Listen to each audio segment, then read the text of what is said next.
Ahojte, moje meno je Nina Šošková. Som výtvarníčka, sochárka, organizátorka projektu Contemporary Souvenir. V roku 2020 som založila v ikonickej budove Propeleru v krásnej architektonickej stavbe od Emila Beluša projekt Contemporary Souvenir s cieľom hlavne reprezentovať našu krajinu, Slovensko, staré mesto, kde som vlastne v spolupráci s umelcami a s dizajnermi vytvárala jedinečné suveníry inšpirované Slovenskom. Sa mi stala taká vec, že stretla som sa s nepochopením, pretože vlastne dostala som sa do verejnej súťaže, kde som nepochodila s konceptom, pretože vlastne koncept prevýšila cena.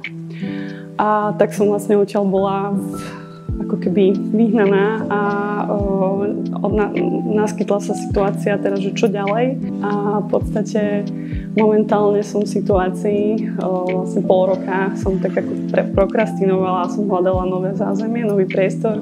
Dnes sa v ňom nachádzate, je to nedaleko od nábrežia. Bola som nútená si požičať peniažky od svojej rodiny, ktorej samozrejme tie peniaze musím vrátiť. Obraciam sa preto na vás s pomocou a podporou.